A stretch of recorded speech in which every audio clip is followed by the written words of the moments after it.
삼가 봅시다.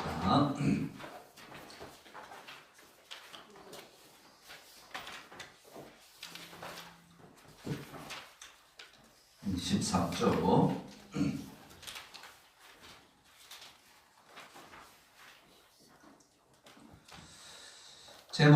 제목이 뭡니까? 제목을 읽어볼까요?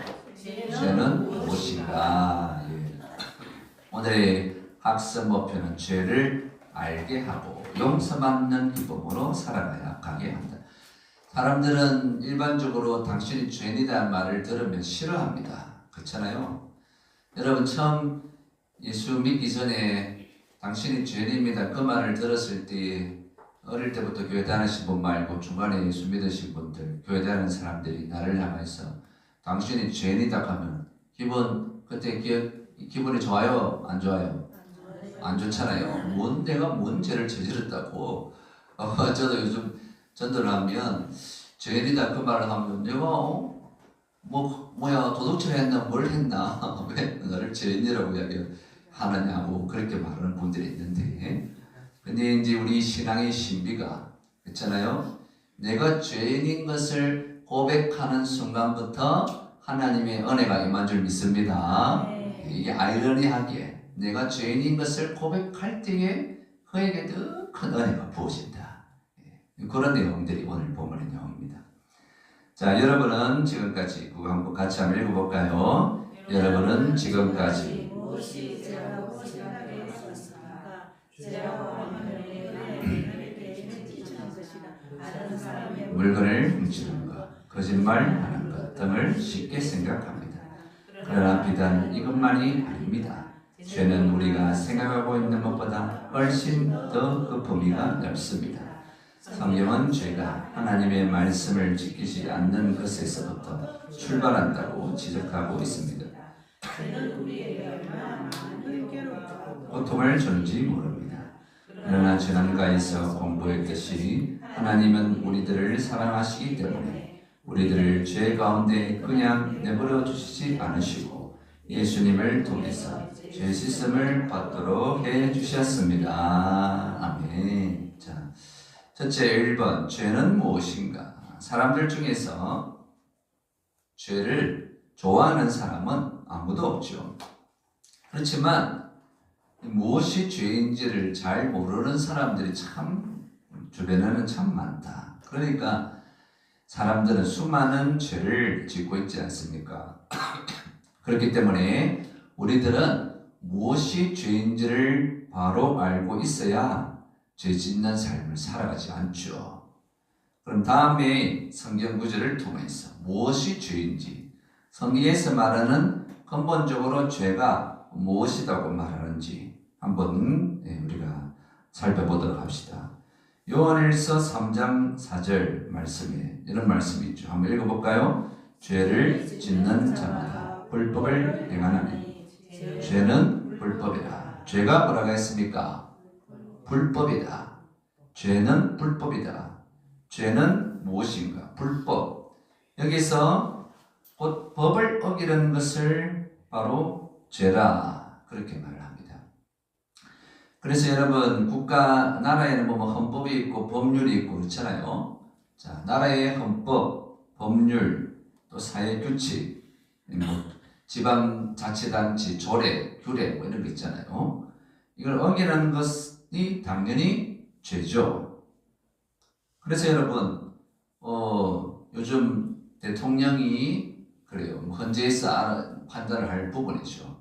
대통령이 계엄을 선포하는 것이 대통령 입장에서는 어지러운 나라를 바로 세우기 위해서 통치의 최후 수단이다. 그렇게 주장을 하잖아요. 그런데 계엄이 과연 법 안에서 이루어지는 것인가? 이런 것을 가지고 헌재에서 다루게 되겠죠. 그래서 대통령이 야당에서는 대통령이 위헌했다. 헌법을 위반했다. 그 다음에 불법을 저질렀다. 내란죄를 저질렀다. 이렇게 이제 프레임을 씌우잖아요. 이런 어떤 법을 어기는 것인가? 통치의 최후 수단인가? 그건 헌재에서 이제 양쪽 이야기를 듣고 심리를 해서 최종 결론을 내리겠잖아요. 그렇죠?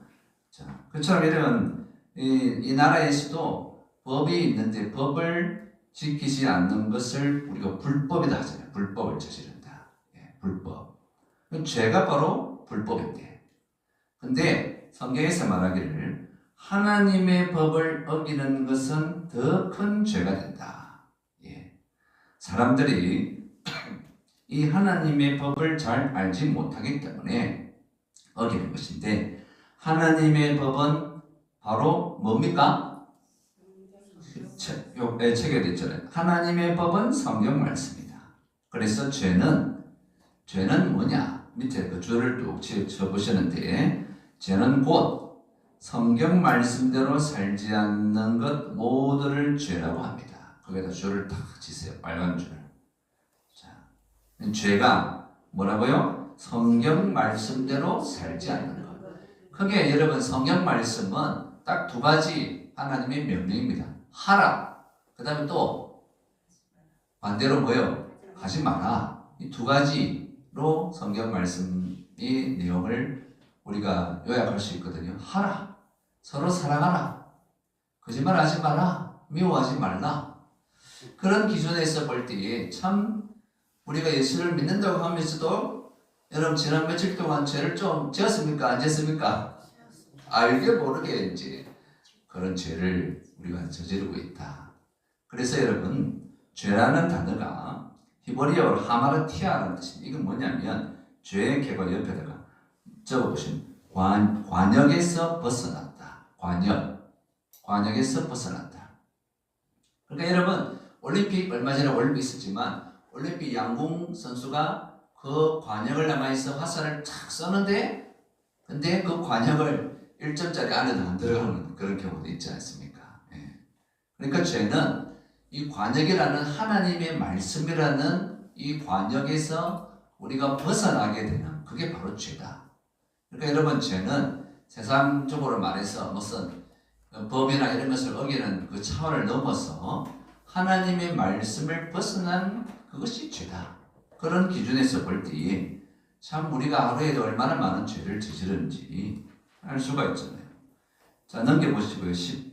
사람들이 얼마나 성경 말씀대로 살지 않고 죄를 짓고 있는지 성경 한 군데를 찾아봅시다. 죄의 목록. 이 로마서 1장 28절에 32절에 보면 우리가 수많은 죄의 목록이 있지만 이 구절에서 쭉 열거가 되고 있죠. 자, 한번 대표로 한번 읽어보시고 우리 최성훈 장로님, 예, 유일한 남자 저 빼고 한번 그 박스 안에 한번 읽어주세요. 큰 소리로. 또한 그들이 마음에 하나님 보기를 싫어하며 하나님께서 그들을 그 상실한 마음대로 내버려 두사 합당하지 못한 일을 하게 하셨으니 곧 모든 불의, 추악, 탐욕. 잠깐 여기서 이 한 가지 단어를 할 때 줄을 딱 쳐서요. 동그라미를 치는 다시 다시 읽어주세요. 곧 모든 불의, 추악, 탐욕, 악의가 가득한 자요, 시기, 살인, 분쟁, 사기, 악독이 가득한 자요, 수근수근하는 자요, 비방하는 자요, 하나님께서 미워하는 자요, 능욕하는 자요, 교만한 자요, 자랑하는 자요, 악을 도모하는 자요, 부모를 거역하는 자요, 우매한 자요, 배약하는 자요, 무정한 자요, 무자비한 자라.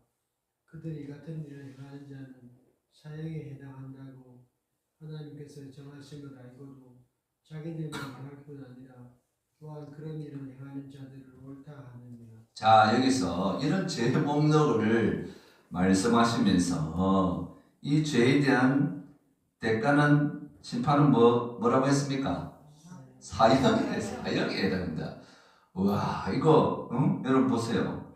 우리가 다른 사람은 시기인 거 이것도 사형이다. 야, 이거 너무 가혹하신 거 아닌가 이렇게 생각이 들 정도로, 예, 이 근본적으로 어떤 큰 죄든 작은 죄든 세상에서는 죄의 경중이 있잖아요.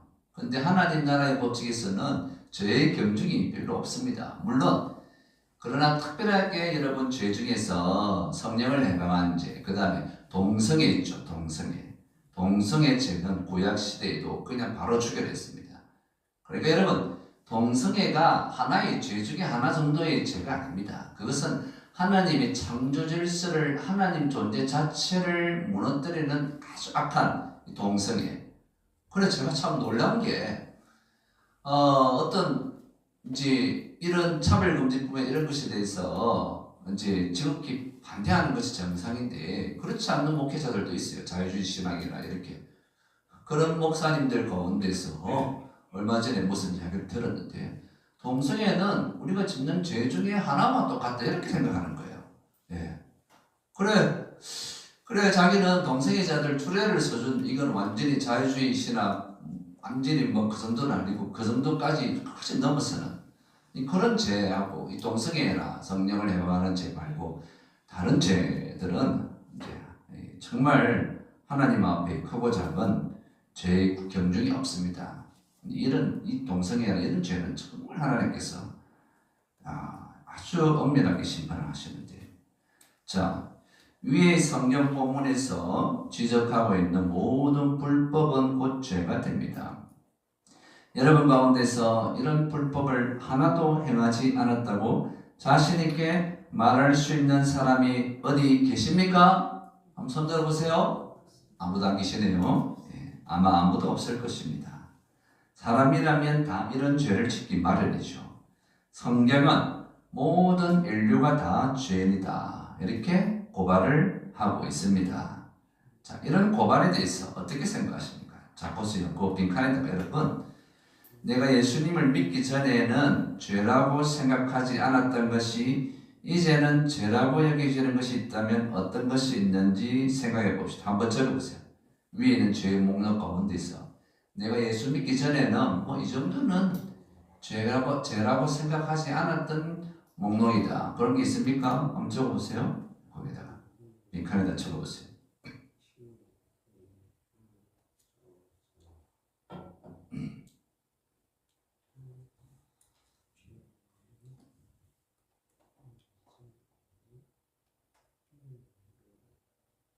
자, 한번 봅시다. 내가 예수 믿기 전에는 죄라고 생각하지 않았던 것, 이제는 이게 죄라고 여겨진다. 어떤 것이 있을까? 여러분이 해당되는 것이 우리 예건사님 하나 얘기해 보이소. 비방도 해봤고요, 미워도 해봤고요. 비방 많이 지었네. 그죠? 예. 수근수근하기도 하고 그죠? 그래. 예. 이거는 예수 믿기 전에 뭐 사람들 비방하고 수근수근 되는 거는 뭐 일상의 삶의 경우도 참 많은데, 그 다음에 뭐 부모를 거역하는 거 이런 거 있잖아요. 그죠? 뭐 우리 아버지 엄마 뭐 조금 거역한다고 해서 그게 뭐 죄냐 이렇게 생각할 수 있는데 성경은 정말 엄격하게 이런 부분에 대해서 말씀을 하고 있죠. 자, 이런 우리의 어떤 상태가 이 정도의 어떤 이 죄인으로 인해서 다 사형에 해당되는 그런 것이다. 하나님은 참 죄에 대해서 이렇게 엄격하게 우리에게 말씀하시죠. 그래서 이번 다음 성경을 보고 우리가 왜 다 죄인인지를 알아보십시오 했습니다.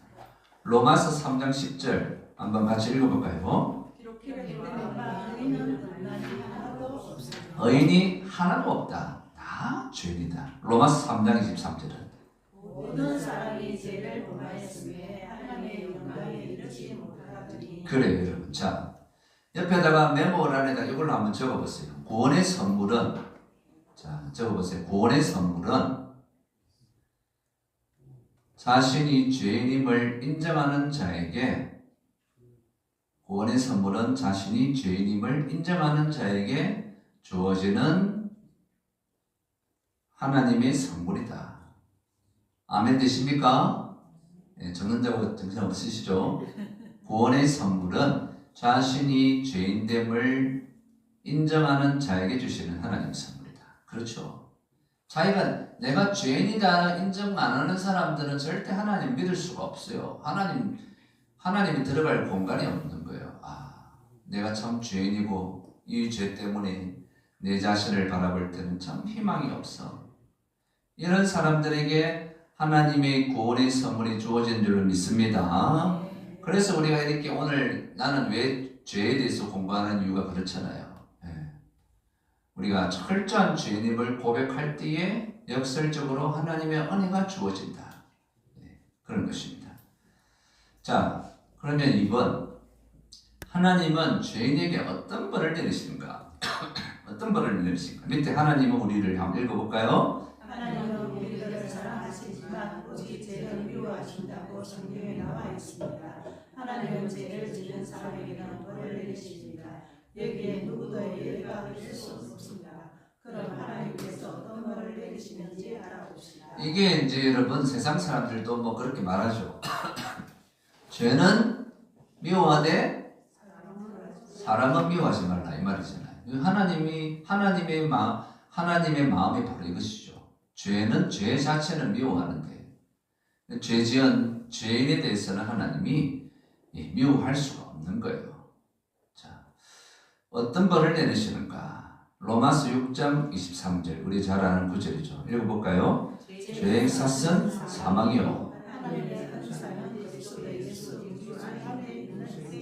예, 죄의 삭은 사망이요. 하나님의 은사, 하나님의 은혜라고 은사는 은혜라고 말할 수 있죠.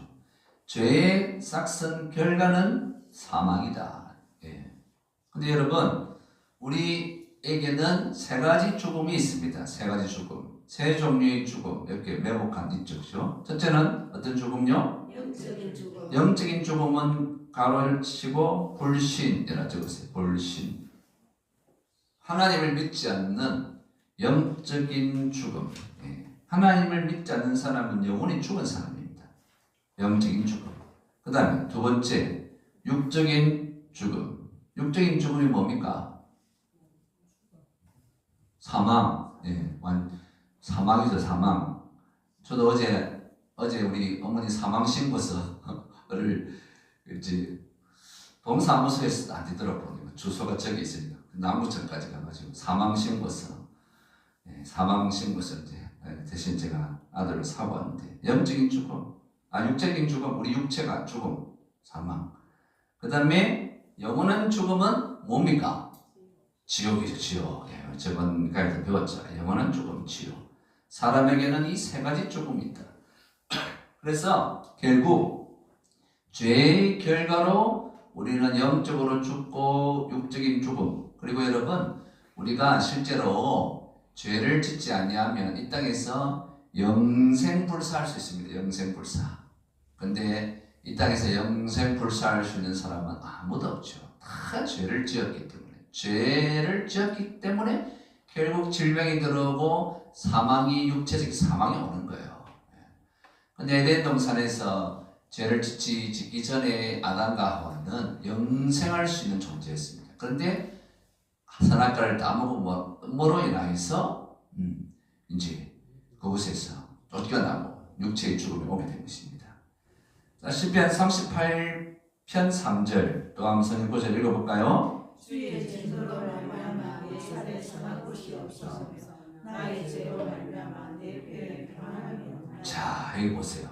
나의 죄로 말미암아 내 뼈에 평안함이 없다. 평안함이 없다. 빈칸에 적으시면 되겠죠? 내 뼈에 평안함이 없다. 이 말이 뭡니까?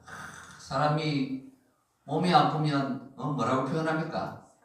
삭신이 쑤시고 뼈마디가 그런 온 육체가 다 불편하다, 아프다 이 말이죠. 죄를 짓게 되면 사망이 오게 되는데, 근데 죄로 인하여서 죄를 짓는 사람은 마음이 평안하지 않다.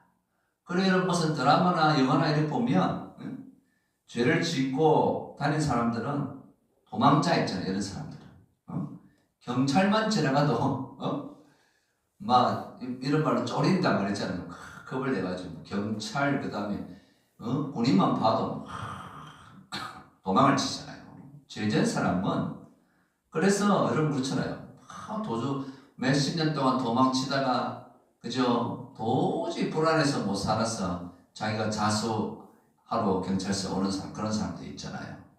죄를 지으면 마음이 평안하지 않다. 그리고 우리 예수를 믿을 때도 그래요. 여러분 보세요. 여러분 그렇잖아요. 신앙생활 하면서 야 내가 말씀대로 순종하고 그렇게 하나님 말씀대로 살면 내 마음속에 평안이 있잖아요. 근데 하나님 말씀대로 내가 살지 못하고 말씀을 어긴 것이 있으면 왠지 마음이 불안하죠. 아 하나님 벌을 내리실 것 같기도 하고. 그러니까 여러분 죄를 지으면 항상 평안함이 없어지게 된다. 그 다음에 시편 38편 4절 읽어볼까요? 내 죄악이 내 머리에 넘쳐서 무거운 짐 같더니 내가 감당할 수 없나이다. 예, 내 죄악이 내 머리에 넘쳐서 무거운 짐 같다. 무거운 짐 같다. 그래서 여러분 우리는 죄짐이라고 하잖아요. 죄짐. 예. 정말 죄를 짓고는 너무 무겁고 이 죄짐이 너무 무거워서 내 힘으로 감당할 수 없는 이런 죄짐. 그 다음에 시편 107편 17절 읽어볼까요? 미련한 자들은 그들의 죄악의 일을 따르고 그들의 악을 행하기 때문에 고난을 받아. 자, 예, 고난을 받아. 그들이 죄악의 길을 따르고 악을 범하였기 때문에 뭘 받는다? 고난을 받는다. 여러분 우리가 이 땅에서 당하는 고통, 고난, 환난 있잖아요. 여러 가지 이유들이 있지만 그 이유 가운데서 가장 큰 것이 또 큰 것 가운데 하나가 바로 죄 때문에 고난이 오게 된다. 예. 우리가 하나님이 내가 죄를 지지 않는데 하나님께서 나에게 시련을 주시고 시험을 주시는 하나님의 뜻도 있고 그렇잖아요. 그러나 많은 고난은 죄를 깨닫게 하고 그렇죠? 고난을 통해서 죄를 깨닫게 하고 내 자신을 돌아보기 위한 하나님의 계획이 분명히 있다. 그런데 여러분 요한복음 9장에 보면 근데 이제 유태인들적인 히브리적인 사고 방식이 유태인들은 기본적으로 구약만 볼 때는 그래요. 죄 지은 것은 죄 지은 세상의 불교에서도 인과응보라 했잖아요. 원인이 있으면 결과가 있고 그 죄 지은 것에 대해서 마땅히 이제 보답을 받는 것이다. 히브리적 사고에서 요한복음 9장에서 날 때부터 소경된 자가 있는데 제자들이 주님께 묻죠. 날 때부터 소경된 사람이 저 사람의 죄 때문입니까? 아니면 부모의 죄 때문입니까? 그렇게 묻잖아요. 그때 예수님은 저 사람의 죄도 부모의 죄도 아니고 하나님의 일을 나타내고자 합니다. 이렇게 말씀했는데요.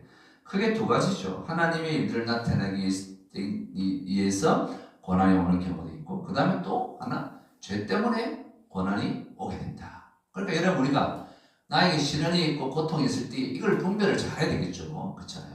아 이게 내가 아무리 돌아봐도 뭐 정말 뭐 크게 죄지은 건 없는 것 같은데 근데 하나님께서 이걸 통해서 뭔가를 하나님의 선한 의도가 있는 그런 고난이 있고 근데 딱 내가 그런 영적으로 여러분 안 깨닫습니까? 저만 깨닫습니까? 야 뭔가 어려운 일 있을 때 이거 내 죄가 딱 생각이 나고 그럴 때 있습니까? 있잖아요. 그러니까 그 두 가지를 다 이제 이런 구분을 참 잘해야 될 것 같아요. 근데 여러분 너무 고난이 오는 이유에 대해서 내가 뭘 잘못해서 자꾸 고난이 이런 일이 오나 이렇게만 생각을 또 하실 필요도 없다는 거예요. 하나님의 선한 뜻이 있는 경우도 있고 그럼 내 자신을 돌아볼 경우도 있고 그러니까 항상 두 가지를 우리가 점검을 하면 되겠죠. 자 밑에 하나님이 죄인에게 내리신 벌 한번 읽어볼까요? 하나님이 죄인에게 내리신 벌 가운데 제일 무서운 것은 바로 죽음입니다. 우리 모두가 죽는 것은 죄에 대한 하나님의 무서운 징벌 때문입니다. 뿐만 아니라 죄를 지으면 많은 고통과 괴로움을 받게 됩니다. 그렇기 때문에 죄는 아주 무서운 것입니다. 계속 읽어볼까요? 우리는 어서 빨리 죄의 문제를 해결해야만 합니다. 죄가 우리 가운데 있다면 우리는 아무것도 할 수가 없습니다. 그래서 사람들은 오래전부터 이 죄를 해결하기 위해 수없이 노력했습니다. 그러나 그 누구도 온 인류의 죄를 해결할 수 없었습니다. 왜냐하면 죄의 해결 방법은 오직 하나님께만 있었기 때문입니다. 그래요. 우리 인간의 힘으로서는 이 죄의 문제를 스스로 결코 해결할 수가 없다. 돌을 닦고 수행을 하고 고행을 한들 죄의 문제가 해결되는 것은 아니에요. 죄를 사할 수 있는 것은 여러분 보세요. 세상의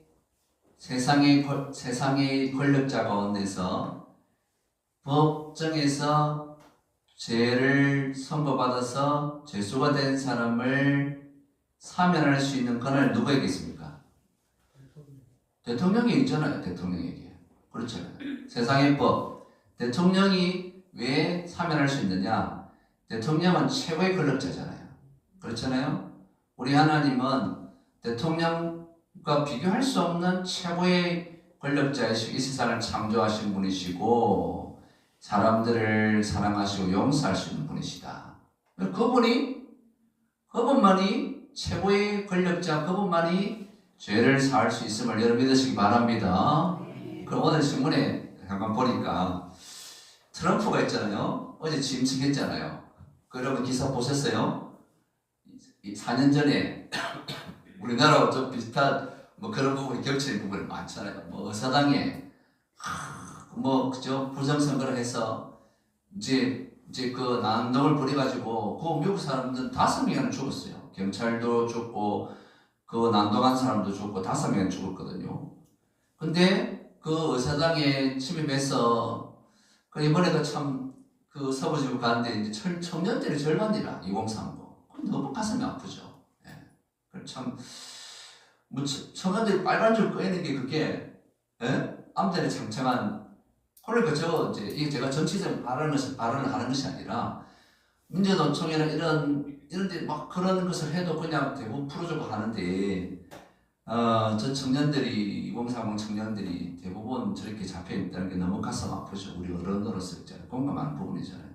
근데 이 트럼프가 재밌는 게 오늘 기사를 보니까 의사당을 폭력을 주도했던 이 주동자가 2명이 있습니다. 2명이 법원에서 몇 년 징역을 받았냐면 18년 징역을 받았어요. 18년. 네, 그 2사람이 조동자가. 근데 대통령 취임하자마자 그 2사람을 말씀 뭐 했지 않습니까? 예, 사면을. 그래, 이 대통령의 권력이 참 대단하다. 그래 18년 동안 살아낼 사람이 이제 뭐 한 2, 3년 살고 그랬는 거잖아요. 트럼프가 대통령이 되니까 완전 그냥 그 사람들은 그냥 사면이다 이렇게. 제가 그게 생각이 다 나더라고요. 이걸 준비하면서. 그 세상의 어떤 대통령, 사람들이 세운 대통령 권력자도 이 정도인데 하나님 이 권력과 하나님의 어떤 사면의 어떤 능력을 얼마나 대단한 분이십니까? 하나님이 죄를 해결할 수 있는 분이시다. 그러니까 세상 사람들에게 죄에 대해 이야기하고 당신의 죄를 해결하기 위해서 하나님이 해주셨다. 그걸 자체를 이해를 못하는 거예요. 하나님이라는 존재 자체를 믿지 않으니까. 자, 그러면 3번째. 어떻게 하면 우리 죄가 용서받을 수 있나? 하나님이 이제 죄를 용서받을 수 있는 방법을 우리에게 주셨죠. 자, 요한일서 1장 7절 읽어볼까요?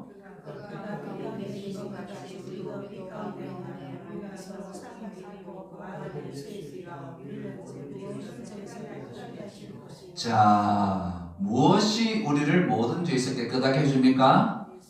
예수님의 피, 예수의 피다. 히브리서 9장 22절에 이런 말씀이 있습니다. 히브리서 9장 적어 놓으세요. 피 흘림이 없은적 사함이 없느니라. 피 흘림이 없은적 사함이 없느니라.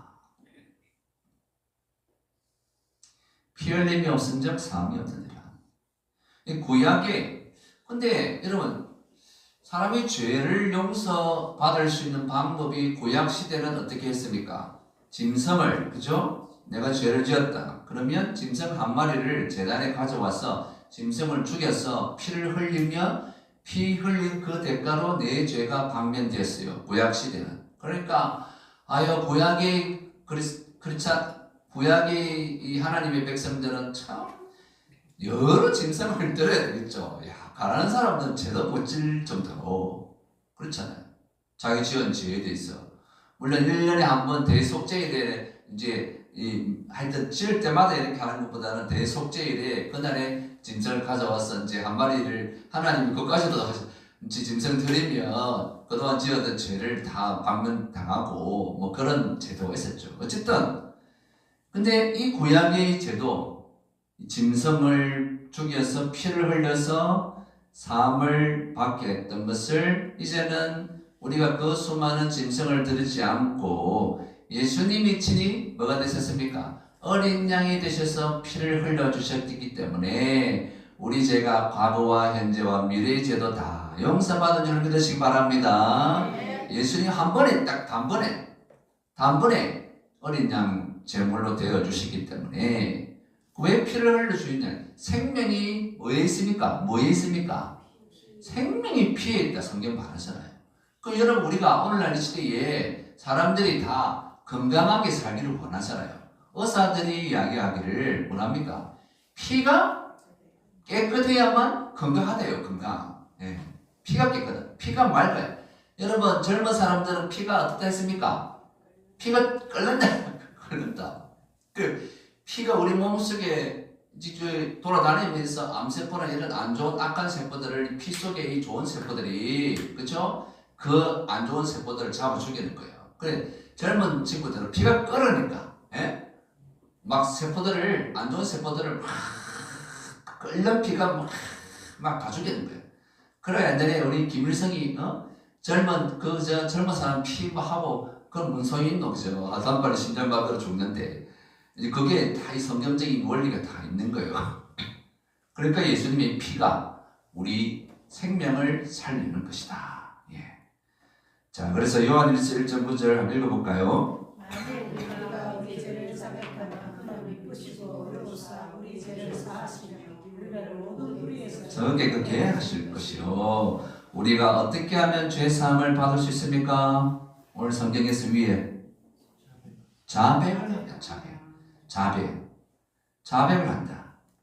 자백이라는 단어를 우리가 이제 더 쉽게 우리 일반적으로 쓰는 단어는 회개입니다. 회개한다. 그죠? 회개가 뭐예요? 회개. 응? 자, 오른쪽 박스에 보세요. 회개의 3요소가 있습니다. 진정한 회개가 되기 위해서는 3가지 요소가 있습니다. 첫째는 지적인 요소. 지적인 요소는 줄을 치가지고 그게 뭐냐? 시인을 해야 돼, 시인. 예? 이게 자백이죠, 그죠? 예.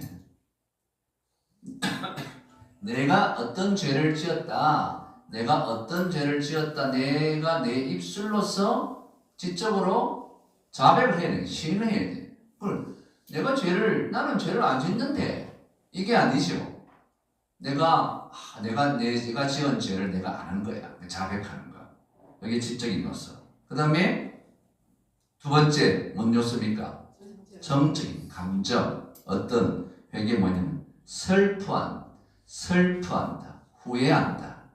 이런 감정적인 요소가 있어야 되죠. 내가 지은 죄에 대해서 참 슬퍼하고 후회한다. 그 다음에 의지적 요소, 뭡니까? 입으로 시인하고 자백하고, 그 다음에 슬퍼하고 후회하고, 의지적 요소 뭡니까? 의지적인 요소. 이때 다시는 내가 안 그러겠다 결심하는 거죠. 그죠? 그러니까 고친다. 다시 안 그런다. 다시 안 그런다. 고친다. 다시는 내가 이 죄를 짓지 않는다. 그 진정한 입술로는 회개를 한다 해가지고 돌아서면 또 그 죄를 짓고 그건 진정한 회개가 아니라는 거예요. 예. 다시는 이 죄를 짓지 않는다. 이 회개에 이 3가지 요소가 있다. 자, 그래서 여러분 우리가 믿는 하나님, 우리 기독교는 구원을 받는 우리 백성이잖아요. 구원받는. 근데 구원과 동시에 필요한 것이 뭐냐면 회개입니다. 회개와 구원은 동전의 양면처럼 같이 가는 거예요. 구원받은 백성들에게 나타나는 현상이 뭐냐면 죄를 깨닫고 회개하게 되는 거예요. 자기가 죄인인 것을 깨닫지 못한 사람은 구원받은 사람이 아니에요. 예. 그러니까 회개와 구원은 항상 세트로 같이 가는 거예요. 꼭 기억하세요. 자, 밑에 하나님 우리를 한번 읽어볼까요? 하나님은 우리를 사랑하시기 때문에 죄와 우리들을 그냥 내버려 두시지 않았습니다. 하나님의 아들이신 예수님을 인간하게 보내시며 우리를 위하여 십자가에 못 박혀 돌아가시게 하시고 우리의 모든 죄를 다 해결해 주셨습니다. 여러분이 이 성경 말씀을 마음속에 받아들이시고 예수님을 믿으면 여러분의 모든 죄가 다 용서받을 수 있습니다.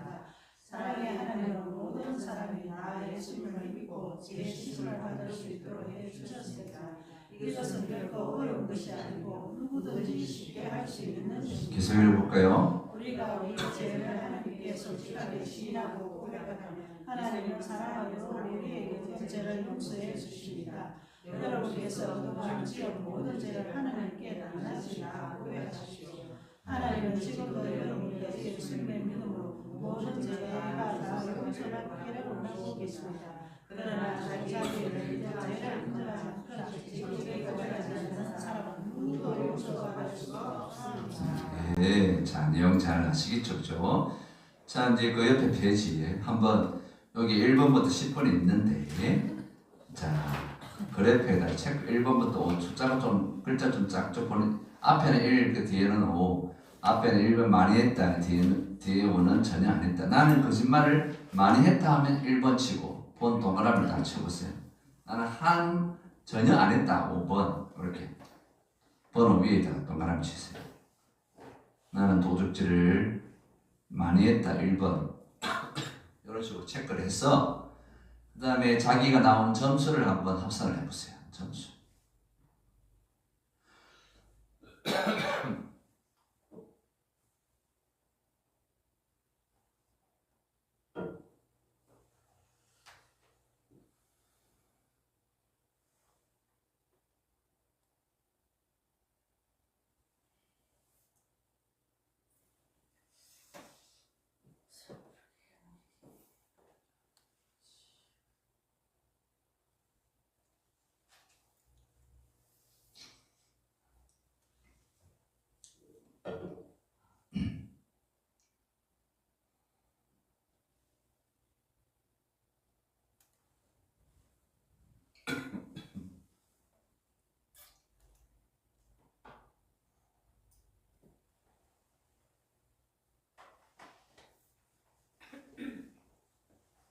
점수를 다 적어보시고요.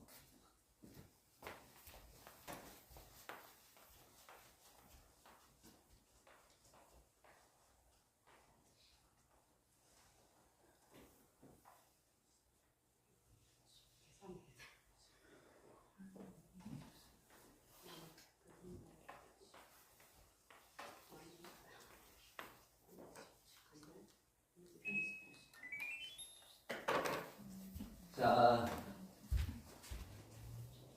적었으면 저 점수가 몇 점인지 한번 대보세요. 됐습니까? 30점 이하로 나왔으면 다시 한번 자신을 돌이켜 봐야 된다. 30점 이하로 나오신 분 있습니까? 손 한번 들어가 한번 좀 미안하겠죠? 저 최장님 몇 점 나왔습니까?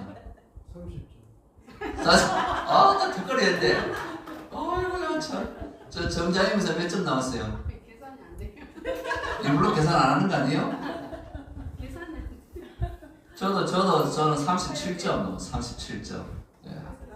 예. 그 뭐 집에 가서 보시고 30점 이하로 나오신 분들은 오늘 밤에 이제 지금 기도할 건데 회개를 더 많이 하시고 숨겨진 죄도 다 꺼집어내서 회개하시기 바랍니다. 예. 자 이제 마지막으로 우리 생활 속에서 어떻게 하면 죄를 멀리할 수 있고 이 세 가지가 있습니다, 여러분. 꼭 이거 이제 마무리 기도를 하시면서 첫째 뭡니까? 성경을 가까이 하고 늘 읽읍시다. 밑에 119편 9절 읽어볼까요? 청년이 그러니까 하나님의 말씀을 읽고 듣고 공부하게 되면 하나님의 말씀을 알게 되면 말씀은 거울이에요. 거울. 내가 뭐가 잘못된지 알 수가 있거든요. 그러니까 우리 성경을 많이 읽어야 돼요. 그러면 어떤 것이 내가 잘못된 잘못인지 깨닫게 되고 그래서 성경을 가까이 하고 읽어야 된다. 그 다음에 두 번째 또 읽어볼까요? 예수님께서 예수님이 십자가를 더 의지해야 된다. 그 다음에 세 번째 또 죄를 지으면 어떻게 해요? 하나님께 나의 죄를 솔직히 고백하고 용서를 받으면 된다. 우리는 하나님께 어떤 죄를 짓더라도 이제 하나님 이제 이런 죄를 지었어요. 용서해 주세요. 하면 됩니다. 용서받고 하나님의 의로운 백성 될 줄 믿습니다. 그런데 이제 이 내용들을 가지고 우리가 한 10분 정도 기도하시고 저희가 이렇게 돌아가도록 하겠습니다. 주여 여러분 물씩 기도합시다. 주여